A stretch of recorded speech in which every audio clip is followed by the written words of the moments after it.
अजगर, अहिर, जाट, गुजर, राजपूत, इस समीकरण को वैसे तो दिया गया था, अगर हम लोग ऐतिहासिक तौर पर देखते हैं तो चौधरी छोटू राम के साथ जुड़ता है जब आज़ादी से पहले उन्होंने किसान मूवमेंट की बात की, लेकिन इसको पूरी तरह से वीरेंद्र जी जमीन पे लाने का काम किया चौधरी चरण सिंह ने।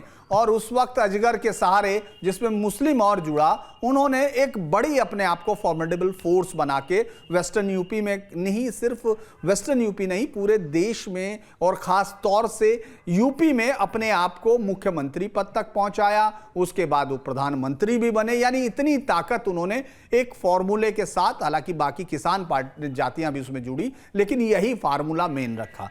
उसके बाद जब अजीत सिंह पहुंचे तो शुरुआत लड़ाई 1985 में, या उसमें आप देखिए चुनाव के बाद 89 के बाद जब हम लोग जब यूपी में चुनाव हुआ तो मुलायम सिंह और उनके बीच में जब फैसला हुआ तो मुख्यमंत्री पद के लिए भी अजीत सिंह लड़ रहे थे।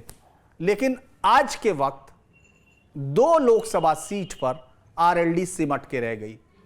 ये क्या, एक मैं आपसे सीधा सवाल पूछता हूं कि एक तरफ जहां अखिलेश यादव सबको जोड़ने की बात करते हैं, लेकिन मैनपुरी, कन्नौज, आजमगढ़ और जो ये सीटें हैं, ये फिरोजाबाद, ये उनको लगता है कि सिर्फ परिवार लड़े, या तो भाई लड़े, भतीजा लड़े, चाचा लड़े, पत्नी लड़े, यानी परिवार की जो राजनीति है उससे सिर्फ एक सीट तक महदूद नहीं है, एक सीट तक सीमित नहीं है। वो अपने आप को बाकी तमाम जगह पर भी, हो सकता है संभल में भूल रहा हूं जहां से धर्मेंद्र को चिंता थी, फिर बाद में आपने उनको शिवपाल यादव को दिया। तो ये इतना ज्यादा, क्या आपको लगता है कि जयंत चौधरी इस बार कम से कम उनको आईना दिखाने में सफल हुए कि आप 87 साल की विरासत छोड़ सकते हैं, आप 44 साल के बाद भी इलेक्शन छोड़ सकते हैं, लेकिन एक नया रिश्ता, राजनीति को एक नए तरीके से परिभाषित करने की कोशिश है।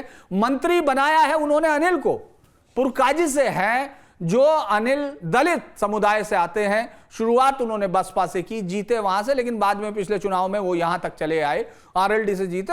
उनको बनाया, लोगों ने नाम चलाए, राजपाल बालियान, प्रदीप चौधरी, प्रसन्न चौधरी, ये तमाम नामों के बीच में फिर अशरफ, यानी, लेकिन वो एक और चौंकाने वाला फैसला लेके आए। तो आपको लगता है कि अखिलेश को ये दिखाने की कोशिश की है, और साथ में राहुल जो अभी तक रायबरेली को जो चिट्ठी लिखती हैं सोनिया गांधी कि मेरे परिवार को ताकत दी और मेरे परिवार का आगे ध्यान रखना, तो ये मुझे लगता है कि क्या जयंत एक नई कहानी लिख रहे हैं, कोशिश कर रहे हैं, मतलब कोशिश करते हुए। एक तो उनकी ताकत के डिक्लाइन का कारण आपको क्या लगता है, और दूसरा इस नई कोशिश से क्या वो आगे बढ़ने की कोशिश कर रहे हैं? देखिए, आपने जो लंबा इतिहास का जो खाका खींचा, इसमें एक चीज आप छूट गई, जो है 1990 में मंडल आयोग का लागू होना। जी।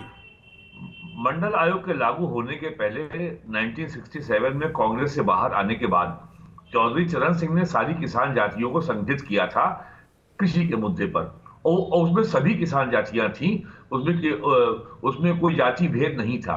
लेकिन 1990 में मंडल लागू होने के बाद एक राजनीति बिल्कुल वो एकदम उलट गई, और सीधे सीधे जो है संख्या का जो फार्मूला लागू हो गया।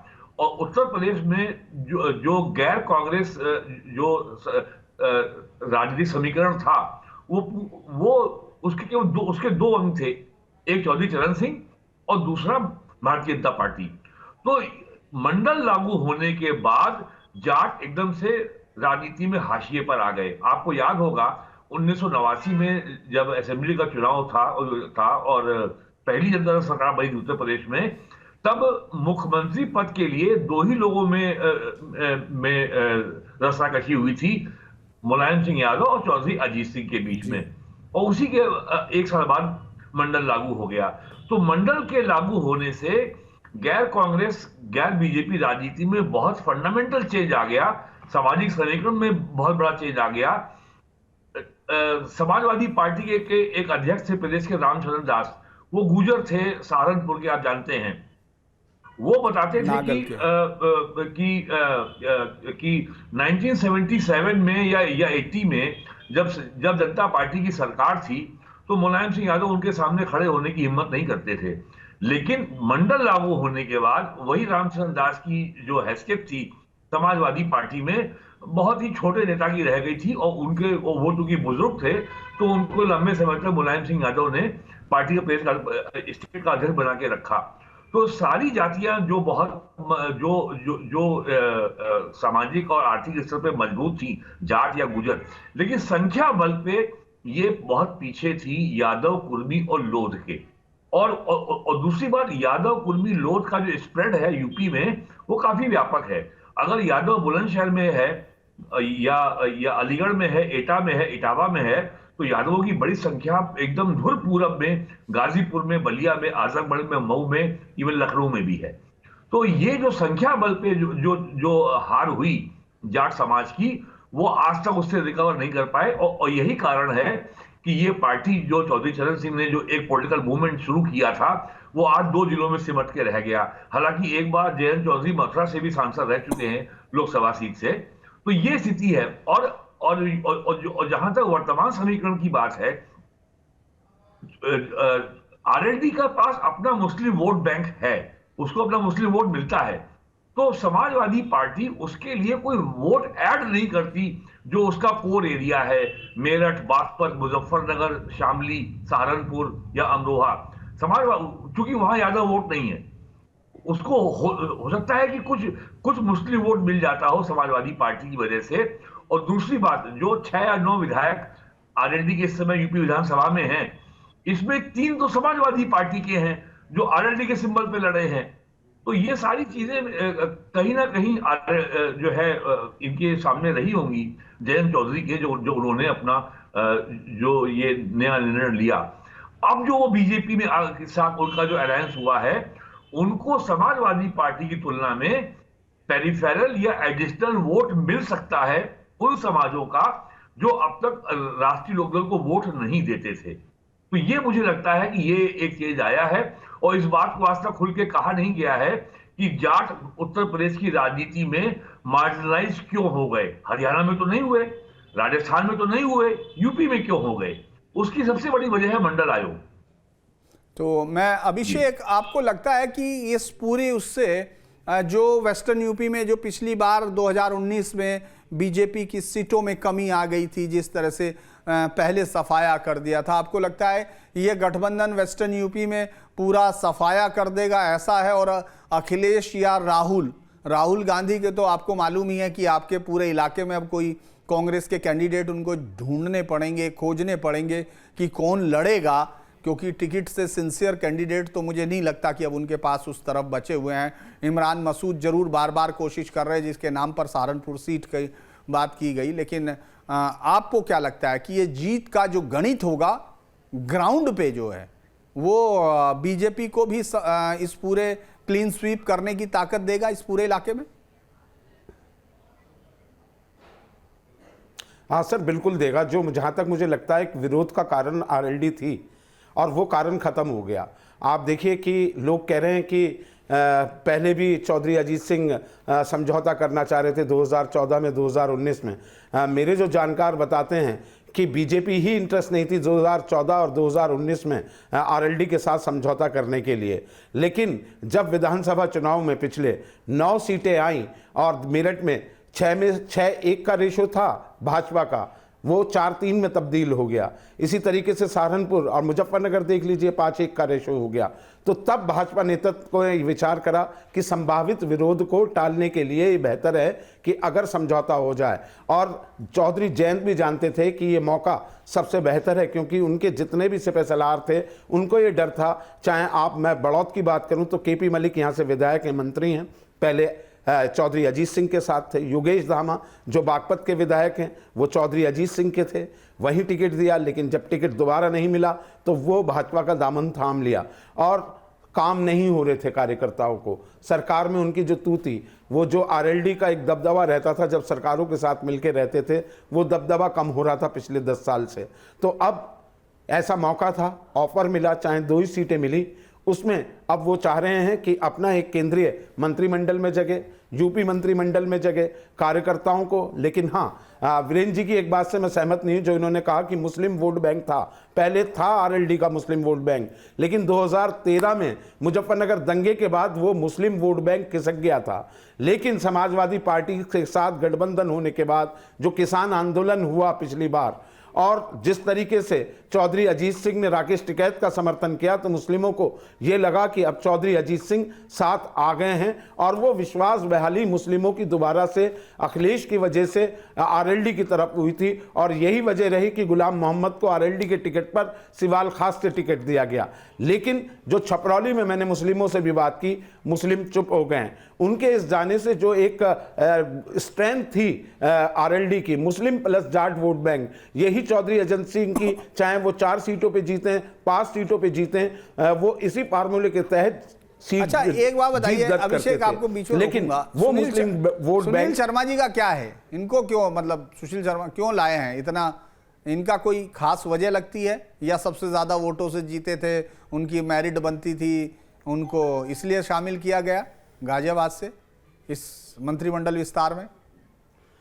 ब्राह्मण चेहरे सर देखिए, वो जातीय समीकरण जो धीरेन्द्र सर, जो मैं आपको बता रहा हूं कि जो पूरी तरीके से एक जाट पार्टी होने का तमगा अभी तक लगा हुआ था जयंत चौधरी पर, उसको मिटाने की कोशिश कर रहे हैं जयंत। और शायद ये बीजेपी की दोस्ती का असर ही है कि पहली बार जो परिवारवाद वाली सीट थी वो छोड़ के, क्योंकि बीजेपी चौंकाती रही है, हरियाणा चाहे आप राजस्थान के मुख्यमंत्री देख लें, मध्य प्रदेश के देख लें, और जैसे ही बीजेपी के साथ आए तो उन्होंने चौंका दिया। ये दोस्ती का रंग मुझे ज़्यादा दिखाई देता है, और एक जातीय समीकरण शायद सीनियर्स की दोस्ती में बैठ के, या शागिर्दी में, या समझ लीजिए साथ बैठ के कुछ सीखता है आदमी, शायद उसी से सीख लिया। आपको लेकिन दोबारा जातीय जाना है छपरौली समीकरण, और ये जयंत अपनी परिपक्वता इसको दिखा रहे हैं।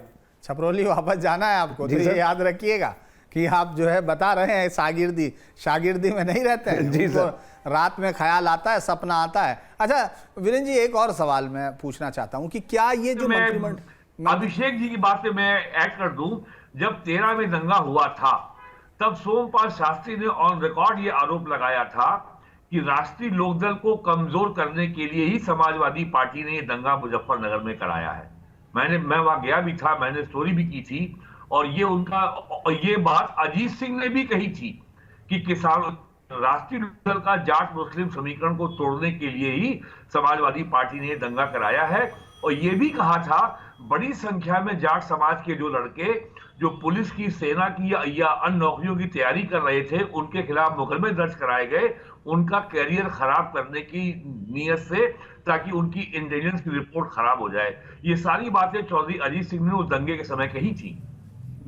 अच्छा, मैं एक सवाल आपसे पूछ रहा हूं कि ये जो अब, क्या आपको लगता है कि 80/80 का मिशन पूरा हो सकता है? आपको लगता है? क्योंकि जो समीकरण है, जो कील काटे हैं, वो दुरुस्त कर लिए गए हैं। चाहे आप राजभर वोट की आपने बात की, डिटेल से समझाया आपने, लोनिया चौहान के बारे में बताया, यहाँ से आरएलडी की वजह से वेस्टर्न यूपी उन्होंने साध लिया है, पर सुनील शर्मा भी आ गए हैं, वो बीजेपी से हैं, लेकिन उनको वोट दिया गया है, पूरे फिर वापस उनका मंत्रिमंडल में शामिल किया गया, उनको लिया गया है। तो आपको लगता है 80/80 का नारा सिर्फ नारा नहीं है, वाकई ऐसा हो सकता है 77 के बाद? इसका अब जब लालू प्रसाद यादव ऐसे लोग नरेंद्र मोदी की सेवा में तत्पर हैं, तो ये लक्ष्य और भी आसान हो जाता है। लेकिन बुनियादी बात मैं ये कहूंगा कि जो इस समय विपक्ष है, खासकर समाजवादी पार्टी जो है, ये अभी भी केवल उसी परसेंटेज के गुणा भाग में उलझे हैं। 10% मुसलमान, 5% यादव, 4% जाट या गुजर। लेकिन ये बात नहीं मानने को तैयार हैं कि पिछले 10 साल में भारत की राजनीति की जो डिफॉल्ट सेटिंग है वो अब बदल चुकी है। बहुत बुनियादी बदलाव आया है, और एक बात जो कोई कहने का साहस नहीं कर पा रहा है, जो रेजोनेंस राम मंदिर के प्राण प्रतिष्ठा की तमिलनाडु में सुनाई पड़ रही है, जो कर्नाटक में सुनाई पड़ रही है, केरल में सुनाई पड़ रही है, महाराष्ट्र में, गुजरात में, क्या वो उत्तर प्रदेश में नहीं होगी? और जिस तरीके से समाजवादी पार्टी ने अनिर्णय की स्थिति दिखाई है, कांग्रेस के लोग भी नहीं गए। लेकिन कांग्रेस के लोग प्राण प्रतिष्ठा समारोह के पहले उनके बड़े नेता प्रमोद तिवारी हैं, उनके विधायक हैं अविनाश पांडे वगैरह, ये सब लोग गए थे अयोध्या, सरयू स्नान करके आए थे। तो समाजवादी पार्टी को ये जो समझना, ये जो उनका जो भ्रम है कि मंडल आयोग की जो फ्रेंजी थी, जो उन्माद था 1990 का, उसको 2024 में रिक्रिएट नहीं किया जा सकता। लेकिन राम मंदिर के उद्घाटन से लोगों की सांस्कृतिक भावना का या जो सांस्कृतिक पुनर्जागरण की जो लहर उठी है अयोध्या से, वो आपको सरफेस पे दिखाई तो नहीं पड़ती है, लोगों के मन में है। 1 महीने में 60 लाख लोग अयोध्या पहुंचे हैं, ये सामान्य घटना नहीं है। अच्छा, एक और बात बिल्कुल चर्चा नहीं हो रही है कि अयोध्या बहुत बड़ा मुद्दा है इस चुनाव में। नहीं, मैं एक और बात पूछ रहा हूं कि जिस तरह से उन्होंने चौंकाया है जयंत ने, मैं खुद चौंका हूं, मैं आपको ये कहूं, जबकि मैं वेस्टर्न यूपी की पॉलिटिक्स को तो बहुत गांव से समझने की कोशिश करता हूं, लेकिन वो चौंकाने के बाद आपको लगता है एक जातीय लड़ाई और एक परिवार की सीट, इससे आगे बढ़ के उन्होंने अखिलेश से आगे बढ़ने की कोशिश की है और अखिलेश को आईना भी दिखाया है या नहीं? आप मानते हैं कि अखिलेश को इससे सबक लेना चाहिए? देखिए, अखिलेश को इससे कोई सबक मिलेगा हमें समझ में नहीं आता। आज बीपी मौर्य नेहरू के जमाने में अलीगढ़ से सांसद हुए थे दलित पिछड़ा मुस्लिम अलायंस के आधार पर। आज अखिलेश यादव पीडीए की बात कर रहे हैं। पीडीए में नया क्या है? आप जो है केवल रीपैकेजिंग कर रहे हैं पिछड़ा दलित अल्पसंख्यक। तो अखिलेश यादव के ओवरऑल स्ट्रेटजी में कोई अंतर नहीं आने वाला है। हाँ, ये जरूर है कि पश्चिम उत्तर प्रदेश में समाजवादी पार्टी को के जो रूरल वोट है उसमें निश्चित तौर पे उन्हें को नुकसान होगा। और जहां तक ये क्षेत्रीय पार्टियों के अलायंस की बात है, तो ये तो मौसम के अनुसार बदलते रहते हैं, इसमें कोई चौंकाने वाली बात नहीं है। लेकिन आरएलडी के साथ मैं ये कह सकता हूं कि अब ये बीजेपी से अंडरस्टैंडिंग जो हुई है, ये लंबे समय तक चलने चाहिए, ऐसा मेरा अनुमान है। जी, एक आखिरी सवाल अभिषेक, आपको लग रहा है सफाया कर रहे हो? आरएलडी बीजेपी का जो गठबंधन है यहां सफाया कर रहा है, आपको लग रहा है?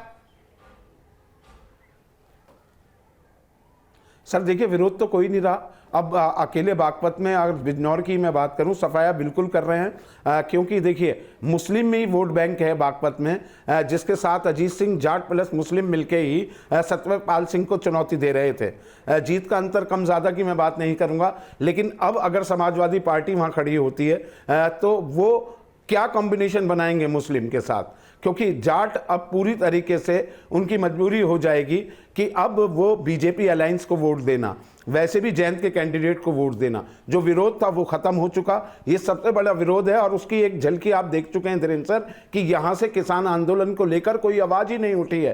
पहली डील शायद यही थी कि जयंत अगर आ जाते हैं तो पंजाब से जो आंदोलन होने वाला है उसको पश्चिमी उत्तर प्रदेश से समर्थन नहीं मिल पाएगा, और वही हुआ, क्योंकि एक समर्थन के पीछे आरएलडी का भारतीय किसान यूनियन के साथ खड़ा होना एक बड़ी ताकत थी पश्चिमी उत्तर प्रदेश से किसान आंदोलन को बल मिलने की। और शायद ये टिकैत का क्या होगा? उनको तो आपके दोस्त हैं, आप उनसे कई बार इंटरव्यू टिकैत वहां होंगे तो अब क्या करेंगे वो? सर जहां जयंत है वहीं टिकैत होंगे, ये आप भी जानते हैं। और देखिए जहां संख्या बल होगा वहीं टिकैत होंगे। और टिकैत के गांव में भी मैं जब गया था, जिस दिन ये डिसीजन होने वाला था या नहीं हुआ था, तब भी आधों ने दबी जुबान में कह दिया जयंत ने जो किया ठीक किया, अब देखिए सत्ता में रह के ही काम करा सकते हैं। और काम होगा किसानों का तो किसान खुश होंगे, और शायद यही संदेश जयंत भी यहाँ छपरौली में आके देंगे। और आप आगे देखेंगे कि भारतीय किसान यूनियन वो आंदोलन ना कर पाए जो आंदोलन के लिए वो कहा करती थी। लेकिन ये भविष्य की बात है, 2-3 साल में क्या ऐसी परिस्थितियां होती हैं कि जयंत साथ रहते हैं या जाते हैं। लेकिन इतना जरूर है, फिलहाल बीजेपी का एक बड़ा ये स्कूप है। और इस चुनाव में तो जो पश्चिमी उत्तर प्रदेश से विरोध था वो लगभग समाप्त मुझे दिखाई दे रहा है, और कोई ऐसी विरोधी लहर अब मुझे नहीं दिखाई दे रही। हाँ, ये है कि कोई एक घटनाक्रम ऐसा हो जाए जिसके बाद परिस्थितियां बदल जाए, तो ये भविष्य के गर्त में है सर।